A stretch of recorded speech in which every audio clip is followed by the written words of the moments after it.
One Israel Fund, beating to the rhythm of the heartland, enhancing and securing daily life in the Jewish communities of Judea and Samaria for over 25 years. Join us and make a difference. Hi, everyone. This is Eve Harow, Director of Community Development and Tourism for One Israel Fund. And this is our evening's newest webinar for One Israel Fund. For those of you who are familiar with the fund, and I know that many of you are, we do an extraordinary number of things in Judea and Samaria and on the outskirts of Gaza, and for the people who were evacuated from there in 2005. Playgrounds, mikvaot, sports centers, old age, senior centers, young mothers, pinot chamot, the warm corners for soldiers, and a lot of security to fill the gaps in Judea and Samaria so that the more than 500,000 people now living in the communities in our biblical heartland can have wonderful, safe lives and continue to grow.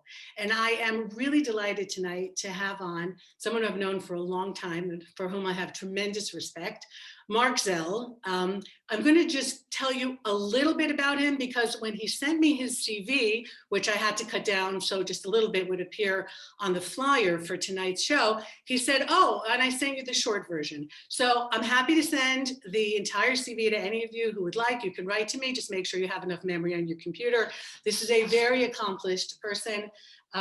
Lawyer, practicing international attorney with offices in Jerusalem, New York, Washington, D.C., Toronto, Tallinn, and Moscow, and been involved in many things ahead of the Republicans for Israel, involved with a lot of NGOs, lives in Toccoa with his wife and many children, one of whom just got engaged, so Mazal Tov, and is counsel to several major international law firms and cases, and a regular commentator on legal and political affairs in many media forums, was very instrumental in getting the American embassy moved to Jerusalem and sovereignty accepted on the Golan Heights by the American administration, and many, many other things.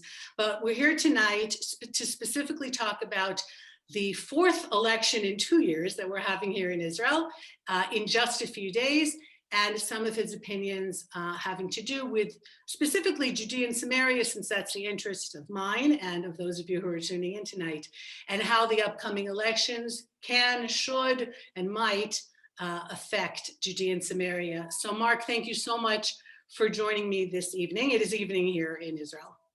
Well, it's great to be with you, Eve, and I just have a one request. Of course, Murphy's Law is applying this evening, and my home phone is ringing. So I want to go and just turn it off so I don't disturb all the viewers. Just 1 second, okay?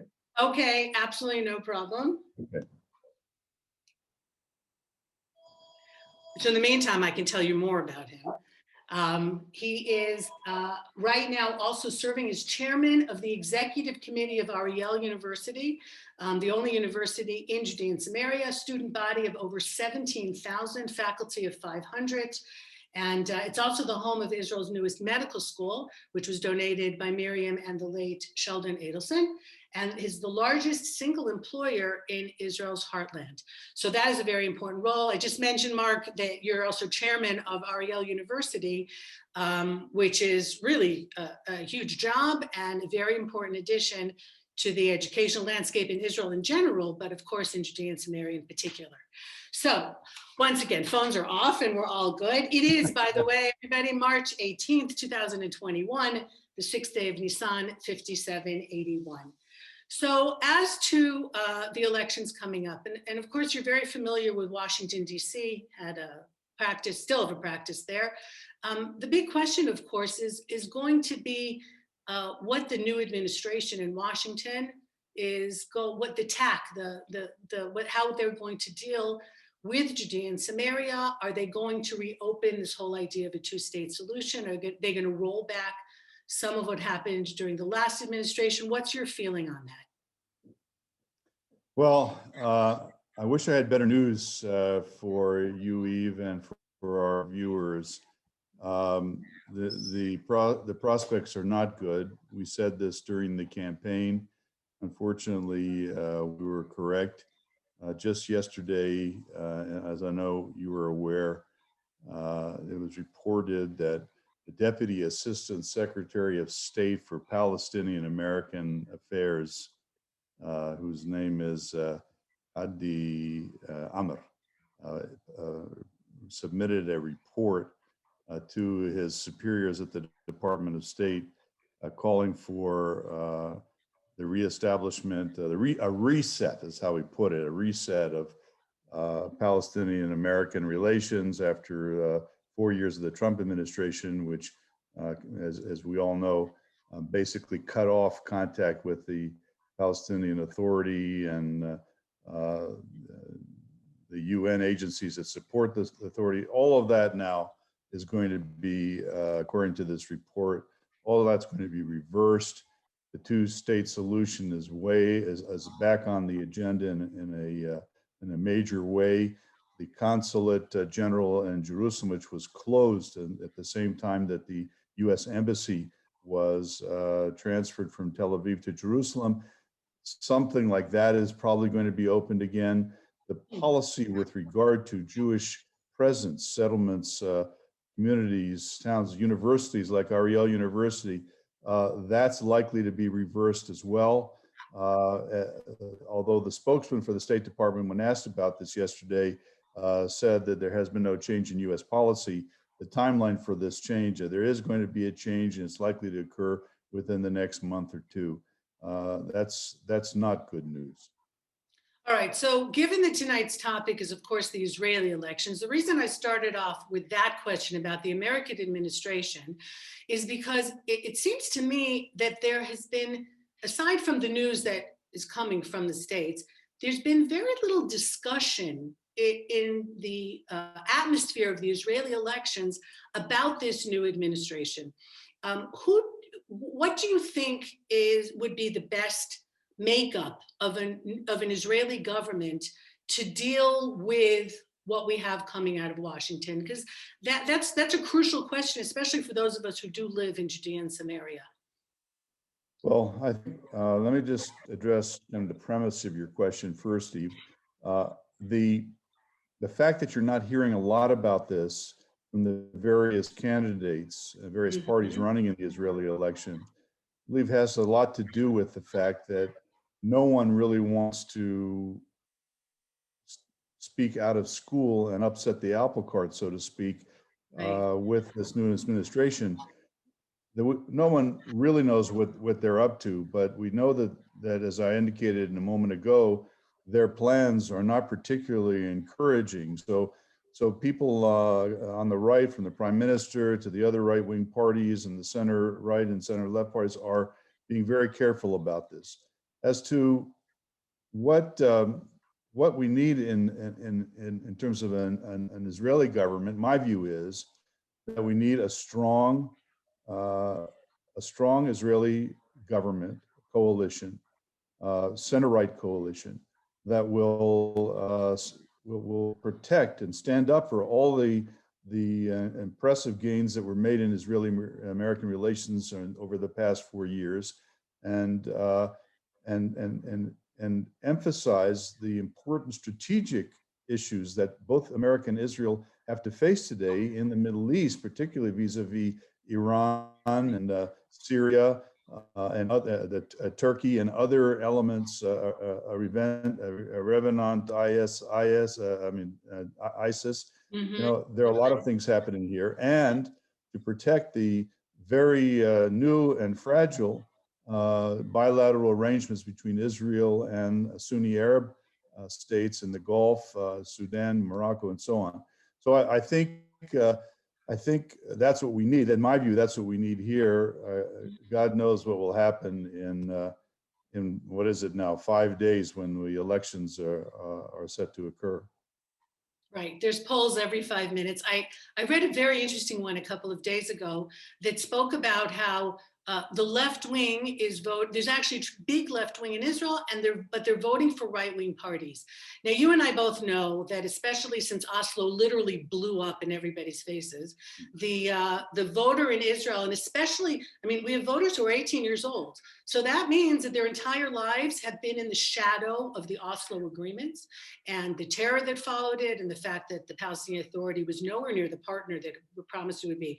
So I read the poll, and it was fascinating, because what they said was that most Israelis are still for a two-state solution, which I thought was very interesting. And then I saw the question that they asked. The question that they asked was, what do you prefer, a two-state solution or a one-state solution where all the Arabs of Judea and Samaria get Israeli citizenship? Now, that's a question that you and I would have a hard time answering. Right. And that just shows, though, how skewed, you have to really read into it to understand that still the media and a lot of the people around have still not realized that the Israeli voter has woken up and is voting in a certain way for the security and the wariness, I would say also, of the situation that we have at hand. But what do you think is going to happen? I know you're not a prophet. That's not on your CV. That's the one thing that's not on your CV, that you're a prophet. But there are so many, there are parties right on the cusp that, and it's 4 seats minimum. So how it works in Israel is that if you don't get the minimum 4 seats, all your votes are wasted. They go, everyone who voted for you. What do you think any ideas, any thoughts on what's going to happen on Tuesday? On Wednesday, we won't hold you on this. It's really up in the air. Boy, well, I'll tell you, one of the things that the polls are showing, I don't know what the latest news is, Eve, but when I last checked, something close to a third of potential Israeli voters are undecided. And 5 days before the election, that's an enormous number. So people are obviously troubled about this decision, and we understand why. Because for one thing, people are burned out. I mean, this is the 4th election cycle in about a year and a half or something like that. 2 years, yeah. That's a problem. I mean, people are tired. They're a little bit tired of democracy, let's put it that way. The other thing is they're also pretty, well, I would say skeptical or cynical about the whole system, about politics and about the whole political arrangement. And therefore, there's a big question is how many are actually going to come out and vote. I mean, a lot of those people in that undecided class may decide not to vote. Okay, that could happen too. But my sense is, and I don't want to dodge your question, and I'm not any more well informed about this than you are or anybody else in our audience. My sense is that the population, the public is significantly tilted center right. Okay. And the problem in the election, if the right wing were represented ideologically among the parties without the personal dimension, which I'll talk about in just a second, I think the chances would be that the center right bloc could capture as many as 80 seats. But that's not what's happening. And there's the other factor that's playing in this election, and as every election cycle that we go on, this phenomenon gets stronger, and that is the anti-Bibi Netanyahu vote. There are a lot of people out there, people who are strong ideological supporters of the right-wing position that you and I both espouse, and they are at the same time very angry about Bibi Netanyahu for various reasons. People on the right are angry about his position on the failure to exercise sovereignty over Judea and Samaria. People are on the right and around the country are upset about the fact that he is in the midst of these legal troubles of his, where he's being prosecuted in 3 or so different cases, and people are concerned about his ability to lead the country with all that on his shoulders. I don't know how that's ultimately going to play out. And that anti-Bibi phenomenon splits between the right and left supporters. So I'm hopeful that in the end of the day, on Wednesday morning, when we get the results, we'll see a narrow center right wing government form. But it's right now it's on a razor's edge, according to the polls. And those 31% or whoever the undecided, whatever the number is of undecided voters, that's what's going to determine this election. Right, right. So there are a couple of parties that are very interesting in terms of what their ideology looks like and who they really are. For example, one of your neighbors, you live in Tekoa. So the neighboring town of Nokadim is the home of Avigdor Lieberman of Yisrael Beitenu, who is consistently polling 7, 8, and even 9 seats. And he doesn't really have a platform except for not liking Bibi. What's your analysis of, that's a tremendous number of seats. Yeah. Where's that coming from? He's a phenomenon. He is one of the most skillful politicians in Israel. That's not necessarily a compliment, but what he is, he has this two things about Lieberman. One, he reinvents himself for each election cycle. Okay. Yeah. He has this uncanny ability to understand where the public sentiment may be moving. And he has an equally uncanny ability to reconfigure himself in order to appeal to that changing public sentiment. Mm-hmm. But he is of course has been for the last few election cycles very anti-Netanyahu. Right. But he's also something else. He's very anti-religious. Yes. And that's where these extra votes are coming from. He has a small, well, it's not so small, it's a solid core of about 5 mandates, Eve, who are basically represented from Russian pensioners, older Russian immigrants.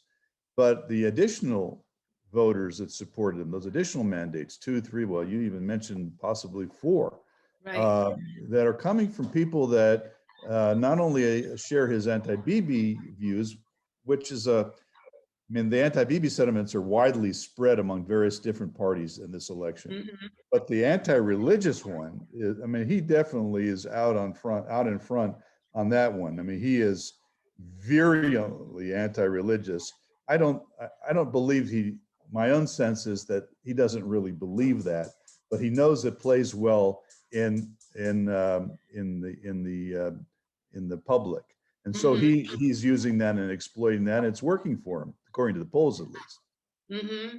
So, well, this last year with Corona, where the Haredi, the ultra-Orthodox societies behaved a little bit differently, he is capitalizing on that because there was a lot of anger towards them. But what's very interesting is within the ultra-Orthodox communities themselves, there seems to be a little bit of a rumble. And I've been reading that they themselves are unhappy with some of their leadership and how this was all handled, and that some of the votes that used to go to Gimel, to Aguda, for example, the ultra-Orthodox Ashkenazi party, for lack of a better term, are actually might migrate over to Bezalel Smotrich or Naftali Bennett, more than national religious, because some of these are people who, what we would call Chardal, the Haredi Dati Leumi, the more conservative, if you will, national religious. But also, I'm not sure that everyone knows that 2 of the largest cities that we have in Judea and Samaria are actually ultra-Orthodox cities, Beitar Elite and Modi'in Elite. And many people thought for a long time that they were just there for cheap housing. But it seems to be that where they live has also influenced them, perhaps, a little bit along those lines. So do you see that there might be some surprises coming from within that sector as well? Well, in this election, the surprises could come from any place, and why not from there? In fact, I think my future son-in-law belongs to that category. So I understand their way of thinking. I understand Smotrich's hopes that these voters will swing back to the to his party, and Naftali Bennett probably wishes the same. Could be, could happen. I mean, who knows?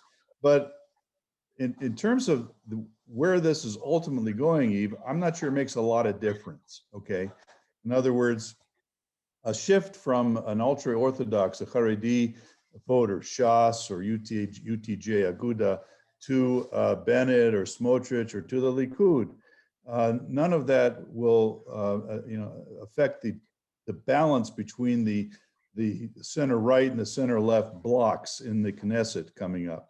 So that's okay. If they want to shift in that direction, I don't have any problem with it, and that's great. But what's really important is what's going to be happening with these other parties. I mean, one of the big questions is Gidon Saar's party. It's called the New Hope, Tikva Chadasha, Hatikva Chadasha. I mean, this one, I mean, Gidon Saar himself, I've known him for a long time. He's solidly on the center right in terms of his ideological orientation, but he's virulently anti-Bibi. And he's attracted a lot of people who are not necessarily of our way of thinking onto his list, and including some people I know very well who have been very disappointing. I won't mention their names. And they're prepared to go into a coalition government with the far left parties, Avodah or Meretz, if Meretz succeeds in crossing the threshold. So that's a problem. What we're always looking at, and we've been looking at for these past several election cycles, is that balance between these ideological blocks. And of course, you've got Lieberman, who's a spoiler. He's going to go with the anti-Bibi forces. So, but when you add them up, we've got this number where the center right group, according to the polls, is hovering around 59-60, something like that. And the center left forces, including Lieberman, and without the Arab lists, are around something like 44, something like that. And you know, that's just what that means. I hope this doesn't happen. But if that is the result on Wednesday, Eve, we're going for another round of elections in a few months, a fifth round. I mean, there's got to be an end to this. Yeah, some kind of electoral reform. But then we're asking. I don't know if we have time for that. But this is Israel's starting to look like the Italy, you know, in the 60s and 70s and most of its post-war history. It's an uber democracy going on here. Yeah. So you know, somebody privately messaged me that they like my earrings. Thank you very much. I'll tell you where I got them and why that's connected to this webinar. I got them in Achalat Binyamin, which is this open air artist market that happens during normal times on Tuesdays and on Fridays in Tel Aviv. And they're actually made from old coffee pots because I am very environmentally aware and I recycle and I really am good about that. It turns out that tree huggers and granola eaters are not just on the left. And many of us who live in Judea and Samaria care very much about the environment that we live in because we love the land. And it just follows that we want to make sure that the land isn't messed up. And one of the things that you and I see every single day, Mark, and that unfortunately most of our viewers, those who don't live in Israel and haven't been able to be here for a year, may not be aware of, is that there are tremendous, I'll even say crimes going on every single day in the areas that belong to the Palestinian Authority. On the environmental level, burning garbage, which wafts everywhere, quarrying between Efrat and Tekoa. There is an enormous quarry that has been opened up by the Palestinian Authority that in addition to being unsightly, is just dangerous and again, bad for the environment. There's antiquities theft all the time. There is desecration, as with Joshua's altar, of some of the holy sites, of which, of course, there are thousands of in Judea and Samaria. It's the biblical heartland. This government has not taken, at least in my opinion, the proper stand, even in Area C, which belongs to Israel under the Oslo Accords. How do you explain that? Because one of the reasons that there is sentiment, anti-Bibi sentiment on the right, even given many of the wonderful things that he's done, is because when we look around us physically, it seems like there is a lawlessness in Judea and Samaria, even without putting sovereignty here, okay, which is something that you fought very, very hard for, and that many of us were extremely disappointed that didn't happen. But even without having Israeli law here, there are things that can be done even under Israeli military law that aren't being done. How do you explain that? And how can that be fixed? Is it just too big for any Israeli government to be able to take care of? Well, the problem that you've described, and even I fully agree with you. I mean, you're a tree hugger from California, so maybe you can't help it. I come from the East Coast where we have a little bit a different perspective on things, but I'm fully with you about the importance of protecting the environment, particularly in the heartland of Israel. And the governments in Israel, I mean, not just this one, but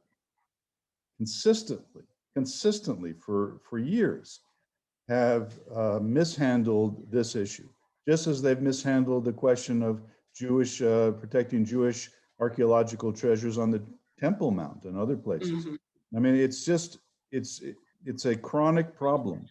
Why this happens? Well, basically it boils down to a lack of political will. It's not something that these governments put a high priority on. Frankly, Eve, generally, when it comes to environmental issues in Israel on both sides of what used to be called the Green Line, the Israeli government has not particularly been effective. Mm-hmm. And we've got major problems in this area. And again, that stems from what I consider to be a lack of prioritization of political will about solving these problems.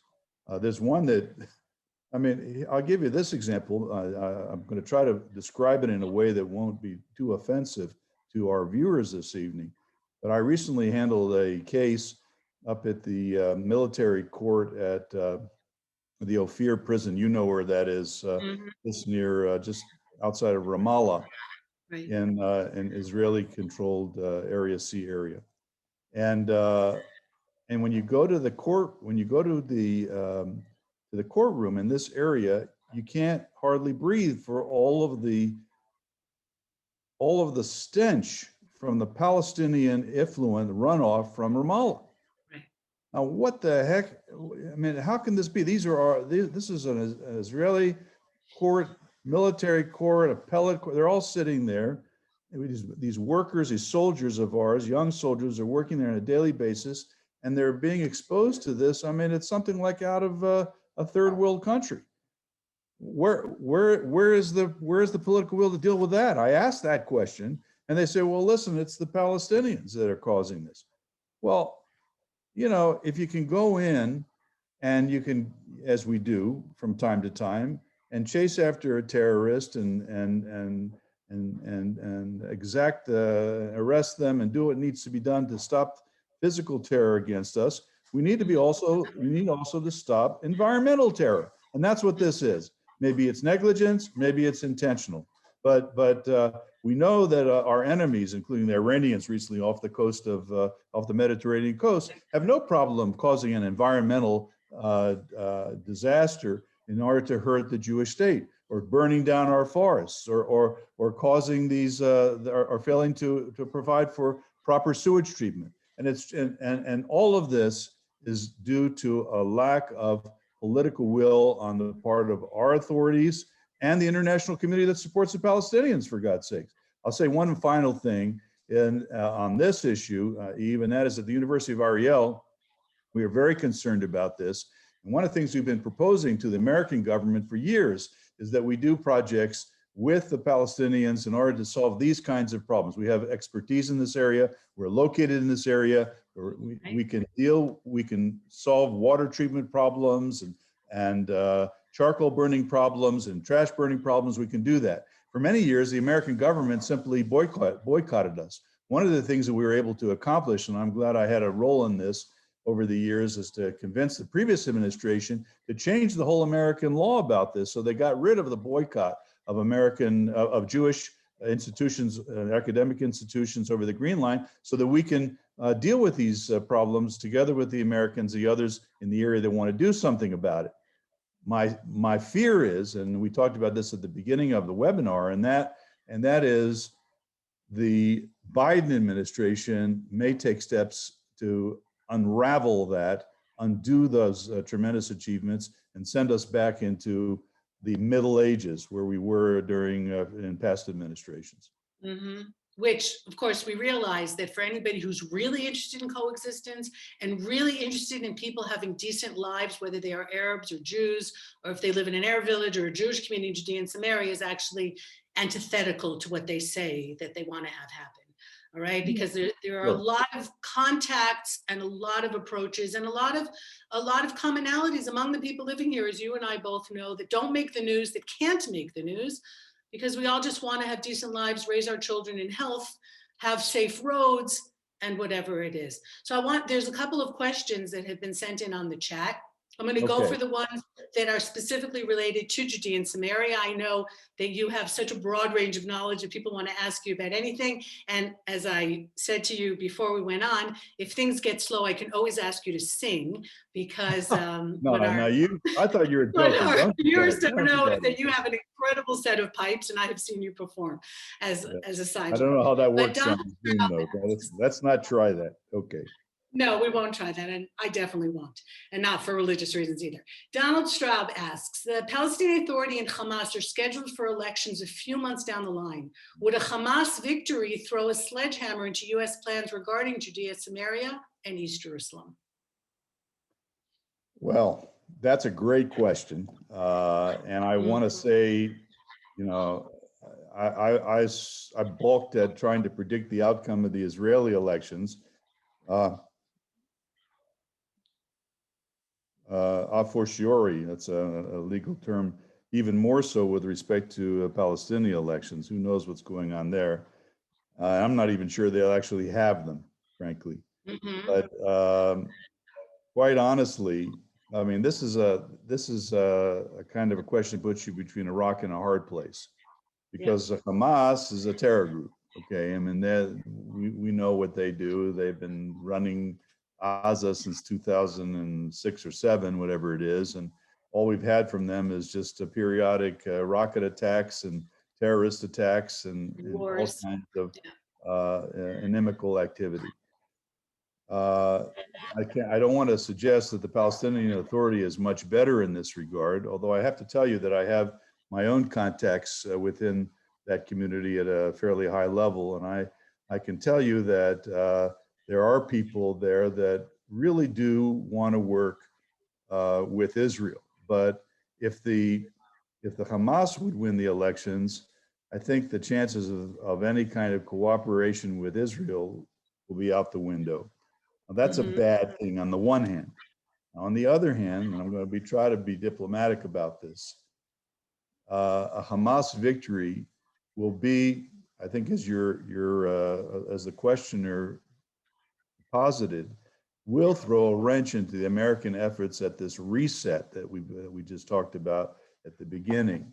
And I think that's not a bad thing. On the other hand, okay, putting Hamas in this area and they're running the areas that are adjacent to our communities like Efrat and Tekoa, where we both live, will mean that these other outside forces, in particularly Iran, will be having a stronger foothold. They're here already, but they'll have a stronger foothold, and they'll make our lives here in these areas much more difficult. So I don't know what to wish for in terms of the outcome of Palestinian elections, but I'm not sure that a Hamas victory, on balance, is going to be necessarily good news, even if it does postpone or derail the Biden reset. I mean, one thing about Hamas is that they're refreshingly honest about how they feel about Israel. There's no double talk there. They want to destroy Israel, and we know with whom we're dealing. I guess that's a plus, right? Oh, yeah, honesty these days. Okay, there's another question. Do you see Mansour Abbas as a factor in the making up of the coalition? Well, you've got a very intelligent and my audience there's Yeah, nothing greater they than my audience. they're great. They are Absolutely. fantastic. I want to say that that's an excellent question as well. Look, Abbas has indicated that he is willing to work with Netanyahu. Okay, and he split from the rest of the Joint Arab List on this. That's a positive sign. Okay, uh, he's not going to be part of a coalition.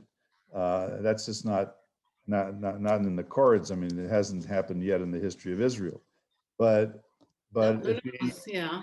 if he is willing to support a Netanyahu-led center-right coalition, that's good news, and I hope that happens. And that the fact is, you and I both been watching the reports and the polls concerning the Arab voters in the coming election.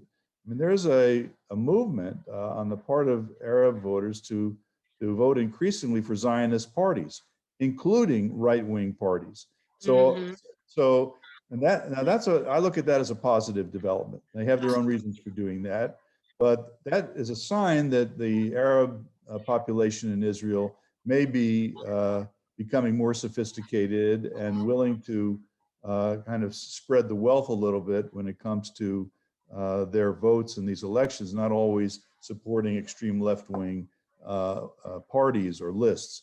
But I don't want to overstate the issue. That's my understanding of it at the moment. I don't know how you feel, Eve. I'm sure you've got an opinion. Maybe here and there. Now, I think that there is a very positive trend with the Arab population of Israel. It may not be because they are going to be singing Hatikva anytime soon, but I think they're looking around the region and seeing the options.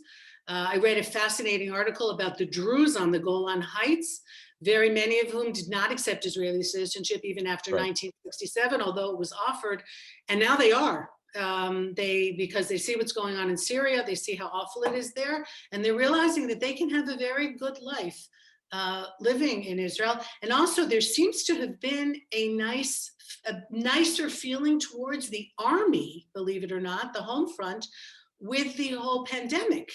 That the army, the home front, was going into the Arab villages, meeting with the mayors because they were lagging on getting vaccinated. They had more trepidation about what was happening. And they had a very positive view of our kids, right? I mean, who's the army? It's our children, right? And the kindness with which they were treated and the caring that the soldiers had for them, to the point that some of them are even talking maybe about national service, which I think is something that needs to be done. Around Israel. So yeah. So Eve, I want to kind of follow up on what you're saying there because it's really important, and I think these developments are consistent or concordant with the kinds of things that are happening throughout the region. I mean, the bilateral agreements that we talked about, the Abrahamic Accords, the reaching out to Morocco and so on. Other developments are possibly underway. And in the right circumstances, that could happen, despite the Americans and despite the Palestinian Arabs. I think that the Arabs in the Middle East, including those Arabs and Druze living in Israel proper, are beginning to understand that there is a new reality emerging in our area. And that Israel is not the bugaboo that it always has been since the founding of the state, and that there's a lot to be accomplished together, all of us together, working together in the same area. These phenomena, these developments that you're talking about in the Golan and the Galil and other places here are encouraging, and the Ram decision to dissociate itself from the rest of the Joint Arab List, Ahmed Tibi and company, that's possibly connected to this new reality that's forming. And I have to say, Eve, you and I have different views on this. I'm a Likud voter, and I'll be voting Likud in this election. And I think you have a different view. But one of the reasons why I feel good about that is that these developments have occurred. That we're talking about, these geopolitical developments have occurred under this government, and I think that that's a positive thing for us, and I would like to see that continue. Mm-hmm. Well, I know this is a bit biased, but when you understand Muslim mentality, something that I've learned a tremendous amount from Dr. Harold Rode, who's a mutual friend of ours and who was on a Good webinar, friend, yeah. amazing person who's taught a lot of us a lot about that they admire people who have self-respect. And one of the things I'll say about the right is that, when we talk about honesty, is that a lot of people on the right, we know who we are, we know where we belong, we're unequivocal about our rights to this land and to have a Jewish state in this part of the world without apologies. I And I want think to follow up on what you're saying. Eva, I'm sorry to interrupt you, but No. I have a personal experience in this. Harold and I both had a lot of experience in Iraq. And I actually went to spend more time in Iraq after Harold left.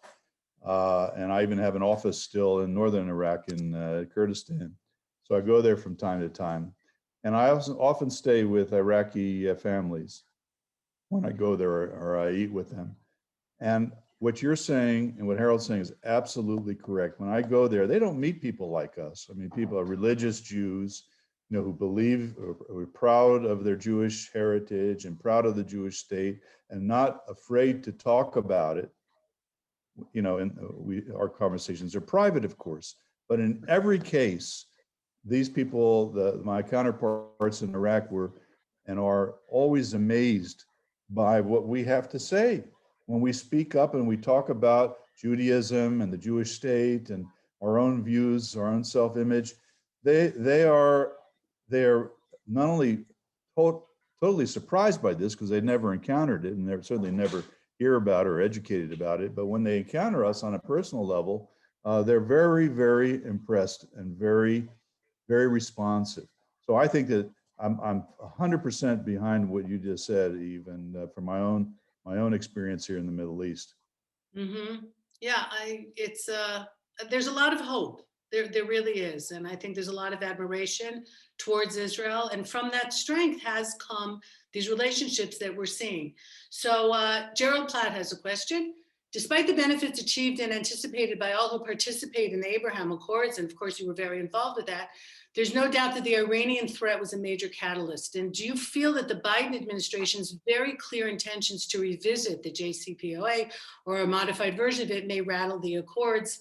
And does it not send a global message that an American promise is only as good as the administration in place? And I suppose we could say that about any democracy, including promises that Israel made.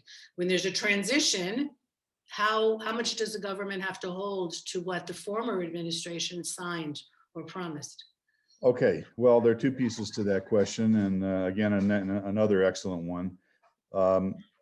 The Biden administration has made it very clear, even before they took office, that they were going to try to do a reset. There's that word again with the Iranians. Okay, and they're trying to do that, but they keep hitting their head against the wall because the Iranians are perceive the Biden administration as inherently weak and without an unstable.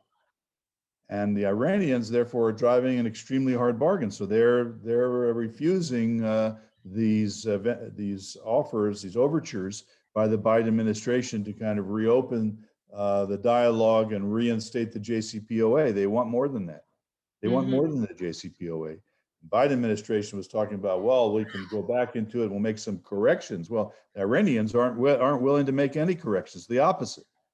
So I think that's an issue that's blowing up in the American administration's face, as it is in other areas, China, North Korea, Russia. I mean, the Biden administration is making one mistake after the next.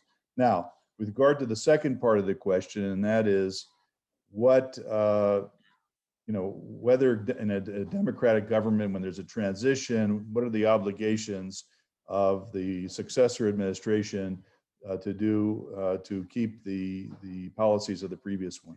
This is a serious problem. And the United States, which is becoming looking increasingly like Israel has been in the past, increasingly polarized, where one administration comes in and wants to undo almost automatically everything that the previous administration has done.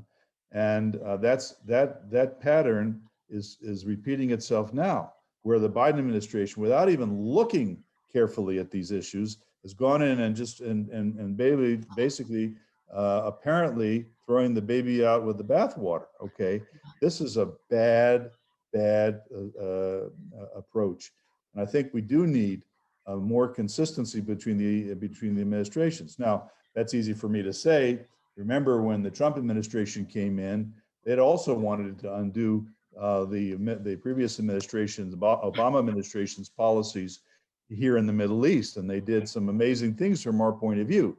The embassy, the Golan Heights recognition, the change of policy on Judea and Samaria, the Iranian Accords, strategic cooperation, you name it. The UN, the United States relationships to the Human Rights Council and UNRWA and so on. These were amazing changes, but they were a radical change from previous American policy. Now the Democrats have squeaked into office. We won't go into that whole scenario. They're there. They've got control of the Congress. They got control of the White House, at least for the next 2 years, or the White House for the next 4 years, Congress maybe for the next 2 years. And now they are relentlessly trying to undo Trump administration policies across the board. You all read about the 40, 50, whatever it is, executive orders that Biden signed during the first week in office. And I don't even know he knew what he was signing, but he was all those were intended to undo Trump administration policies. Here in the Middle East, this is dangerous. Now, what does it mean for the Abraham Accords? Well, like all issues, it's complicated. On the one hand, this kind of change in American administration policy may cause our Arab partners or potential Arab partners to think twice about a rapprochement with Israel, and that's disturbing. On the other hand, it's very possible that our Arab partners and potential Arab partners will understand that what we need, that they can't rely on the American administration to take an appropriate approach to Iran, and they may see in that context Israel as an important strategic ally, even more important in this new post-Trump era than it was during the Trump administration. So, and with the important thing about the Trump administration initiatives is that we broke through that ice. We created a new set of precedents. People are seeing that it's possible to cooperate with Israel that brings mutual benefits to both partners to these deals. And the others, particularly some other states in the Gulf, won't mention them, may be very interested in following suit, particularly in view of the growing Iranian threat and other geopolitical changes in our region. Well, one thing that comes clear is that we have to have a strong government. It has with clear lines that everybody understands where it's coming from, because that speaks volumes here in the Middle East. What you just said about the weakness of an American government is just causing chaos, and not just here, and not just in other parts of the world, as well as you mentioned, Russia. You've had an office in Moscow. You speak fluent Russian, in addition to what else? What other languages do you speak? All right, Eve. I got about 9 that I work with. No. The reason I'm saying this not just to play to your ego. Horns here tonight. Okay. All right. Okay. I'm not saying this just to play to your ego. I could do that off camera, but because language is culture, and language is really understanding the nuances of what someone is saying. And the fact that you speak many different languages means that you really understand what somebody is saying. It's not just translated for you and then you read in the English. I'll tell you what it is, Eve. I mean, I'm working. I try to work in Arabic too, and with differing levels of success. But I'll tell you what the main thing is. The main thing is the effort. I think what people appreciate is when you make an effort to understand their language, they appreciate that, particularly from Americans who are notorious in their kind of provincialism when it comes to other people's cultures. So we try to open. I mean, I try it wherever I go, whether it's into the Gulf or in Russia or or even in places like China. Well, I don't particularly want to go there right now, but I try to learn something of the language and certainly their culture and their history, because it is a matter of mutual respect, and they appreciate that. That does open doors and allows for very candid discussions. I recall when I did go to China about 2 years ago, I spoke very candidly about their American policy and Israeli policy, as did I won't mention him, a very high-ranking Israeli security official who was with me on that trip, and the Chinese heard some things that they are not used to hearing, but the response was very interesting. I mean, all of a sudden, people were talking to us from all kinds of universities, from the Communist Party, and so on. I mean, they have their own agenda, and I am wary of their agenda. But at least the dialogue, because of our willingness to open up the cultural doors a little bit, was much more candid, I think, than what we were just sitting there behind in our little cultural prisons and trying to talk through those obstacles. When I think it's important that we do open up, and that applies to Arabs in our country too. Right. I want to understand what they're writing on the walls and what they're writing in their newspapers and what they're saying on their radio and television, just so because it's important for me to understand what they're hearing. Yeah.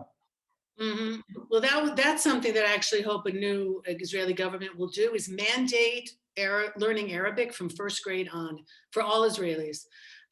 Because we need to know what they're saying in their own language, and also as mutual respect, to be able to speak to people in their own language, I think is hugely important, and it's just a smart move. I mean, I don't see any downside to it, whatsoever.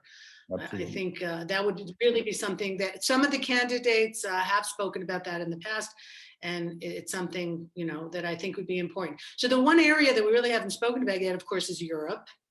And Okay. I think we all know how Europe feels about Judea and Samaria, and that a lot of the funding of the building that we're seeing now. Some of Europe. Okay. So please elaborate. Okay. Okay.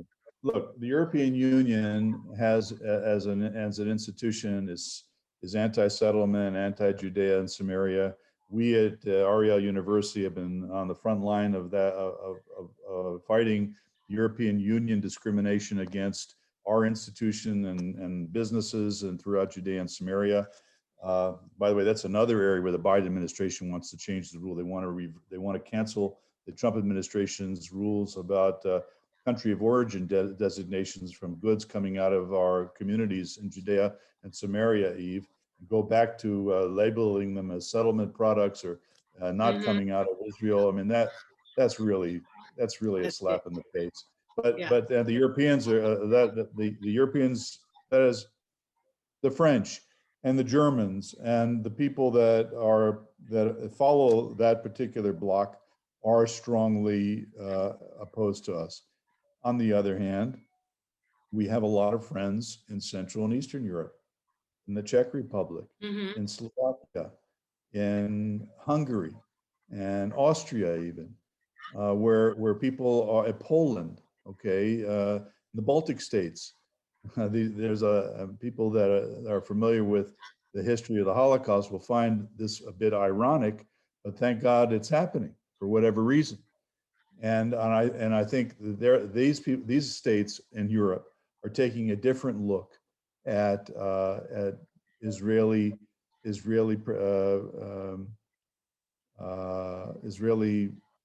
rights, the Jewish people's rights in Judea and Samaria, and Golan and East Jerusalem and so on, and that's a positive thing. And here's another plus on it. I don't mean to be.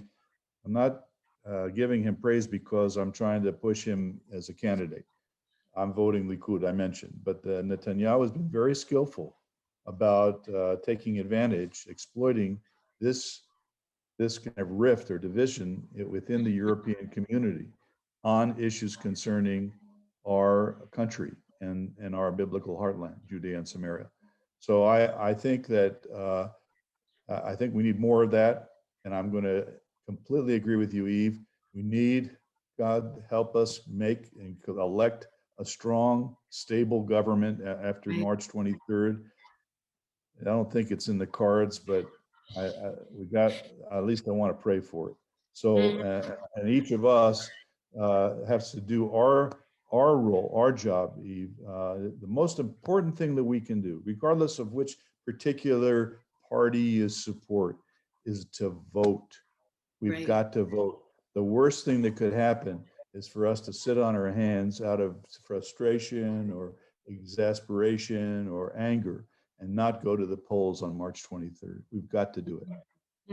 It's a tremendous privilege as a Jew to be able to vote for a government in our own land. I still cry when I go into that voting booth. So I do a lot of crying because there's a lot of elections, but it still overwhelms me that we can do that. That for good or for bad, we have a say. The little guy or girl has a say in our future, and I just hope that that it's a good one. But just to circle back to Europe for a minute, and of course, as a lawyer, are you concerned at all about the war crimes? What's coming out of Europe now, that soldiers may be arrested if they go to Europe for protecting I am Israel? very How do concerned you about it. see that whole scenario? Well, I'm very concerned about it. This attempt by the prosecutor at the International Criminal Court to investigate what she describes as the Palestine issue is a serious problem. The one that we need to take, our government needs to take seriously, and I'm doing, and along with others, everything we can to minimize that threat. Here again, the change in the American administration is problematic because the Democrats are globalists in their way they look at the world, and the International Criminal Court is one in which they, at least many of them, have they see a common purpose. And I think this is very, very dangerous. Now, the Americans, like us, like Israel, are not parties to the Rome Agreement, Rome Statute that created the International Criminal Court, and that's good. I hope and pray that this administration won't change the policies in this area. I think they have, unfortunately, removed the sanctions on ICC personnel, which I may be wrong about that, but at least they're talking about removing the sanctions that the Trump administration imposed on ICC personnel in the wake of their decision to open this issue and to take an aggressive role against our soldiers and our leaders. This is troublesome, and we have to watch this. But we each need to speak up about this. And as a lawyer, I can tell you that I, along with many others, Professor Kantarovich and Yifat Segal and others, are working hard to prevent the ICC from moving ahead with this investigation, and God forbid any kind of prosecution. So we have maybe the last question, or one of the last, from someone, from Victor Seaman, about our own court here. What will it take to rein in the activism of the Supreme Court to restore balance among the branches of government, and then apply the existing law? Well, this is actually another part. Apply the existing laws to the Palestinians, Bedouin youth, etc. Two separate things. Maybe. All right. Well, let me focus on the first one, because that really that's a very, very important question. And we know that some of the parties that are running in this election have very strong views about this. About, if you've heard the current Speaker of the Knesset, Yariv Levin, he is very outspoken about this. He's a Likud member and wants to do something, and has taken a strong stance vis-a-vis the Supreme Court on when it's trying to interfere with Knesset prerogatives as a separate branch of government. We need to do something about this. The principle, it's not a very difficult thing to do, actually. Really? And the way, and the model is the United States Supreme Court, because all we've got to do is take a more conservative, careful approach to standing the right of individuals or organizations to bring matters in front of the Supreme Court. If the Israeli court followed the precedent that the United States Supreme Court has set down about this, on this issue, and limit the number, the access that people have directly to the Supreme Court, sitting as a high court of justice or bagatz, this will do wonders to restore an appropriate balance between the legislative branch, the executive branch, and the judicial branch. Right now, because of this bagatz accessibility, I mean, almost anybody can go there to that court, raise issues that are political, fundamentally political in nature. And here you have justices who are on the court, who are not elected, who are not accountable to the public, making policy decisions effectively that affect all of us without any accountability to the voters. This has got to change. And there are other things that can be done too about the selection process. I won't go into that right now, but just to limit the standing, if we did that, we would be in a whole new dimension in terms of the proper separation of powers. Is there a chance of that happening? I think there's very much a chance of it happening. You can hear when you hear the Speaker of the Knesset, largest party in the government, now making these statements and taking a strong stand about this, I believe that that's a sign, along with parties like the Bennett Party and MK Smotrich and his party, and many in the Likud, like Levin, I think want to see this changed. And with a little political will, there it comes again, that word, political will, they can accomplish this. But they need a government. They need a government first, and they need a stable government.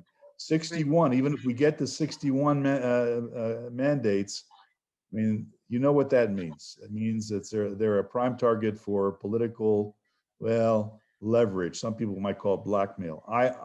We don't want that. We need a stronger bloc.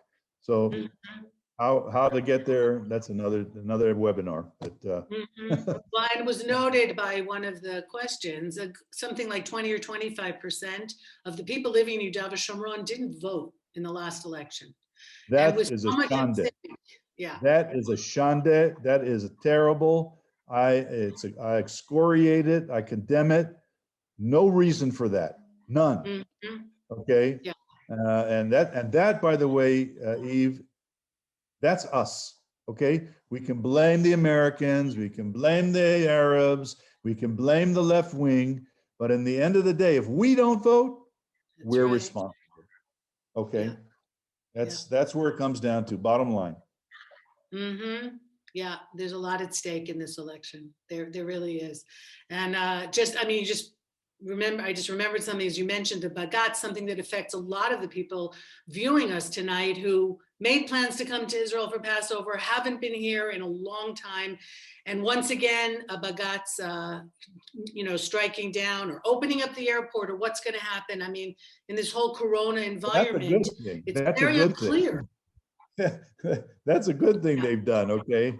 I mean, we haven't started talking about that other elephant in the room, and that's how the government has handled the coronavirus. I'm not going to get into that. That's not something that I'm very proud of my government about when it comes to that. And here, fortunately, the Supreme Court has done something to open our skies a little bit. Whether the government actually complies, that's another story. But the fact that we're probably one of the only countries on the planet that has shut down its international airport for this period of time, I mean, this is outrageous. And it creates a wall between us and our Jewish friends and Gentile friends around the world. We want them to come here. We want them to visit us. We want them to go on and tour Judea and Samaria and the whole country. We want them to be with us on Passover, on other holidays, and throughout the year. The fact that we're shutting down our country and putting people into 2-week isolation when they come back, I mean, this is way off. I was in the States last week. I had to go visit my son and 9-month-old granddaughter, whom I've never seen, and it is a nightmare to travel. And we are super vaccinated, and Israeli citizens and American citizens, and it should have been a no-brainer. But it is a very unpleasant experience. I wouldn't recommend anybody to do it now unless you have to. And That's it. I mean, as a tour guide, I want people back. Obviously, we want people to be healthy and come, vaccinated or whatever it is, so that we don't get sick. And the numbers are dropping, thank God. On the vaccination program, though, and I'm not voting Likud, but I will say that it's been pretty awesome how many Israelis have been vaccinated and what's happening. That's a big thing. That's How been they handle the vaccination. Really great. Yes, and there's a sense now, at least in Israel, that things are opening up and restaurants are opening up. So within Israel, at least before the election, Eve. Okay, yes. Well, let's see what happens afterwards. I'm looking at those numbers. No. I'm sorry to sound so cynical. Here I'm sure I have many in the country that agree with me, but my barber today, I got a haircut here in Toccoa, and he said, we'll take advantage of these all these new regulations, open things up while we can, but what it's going to be after the election, God knows. Yeah, after the elections mainly. That's right. The big question. Okay, Mark, anything you want to add before we well, first I want to bless you, Eve. You are one of the most incredible people that I've ever met. I've known you a long time.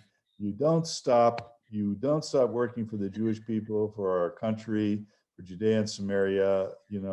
It's an amazing thing.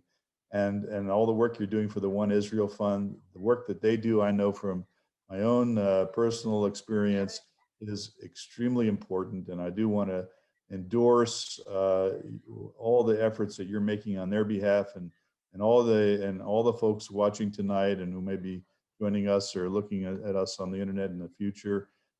Support the One Israel Foundation and keep supporting Eve Harrow's webinars here. She's amazing. It's amazing. And guys, your questions were amazing. Thank you so much. Let me wish all of you, the Jews among you, a happy and kosher Passover, Gentiles a happy Easter, and for everybody, whatever your religious persuasion, have a great week and a great month and a good life, and keep well. God bless you.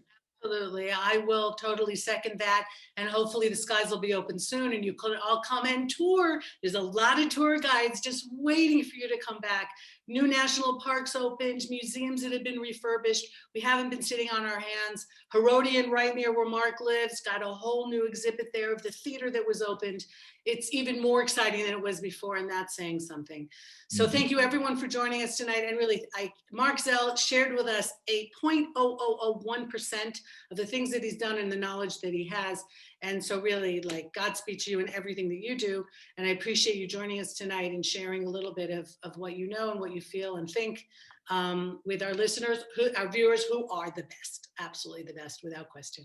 Okay, everyone, Eve Harow, for One Israel Fund, thanking them for sponsoring this evening's webinar. And take care, everybody, and we will see you soon. Bye. Bye-bye. Shalom. Shalom.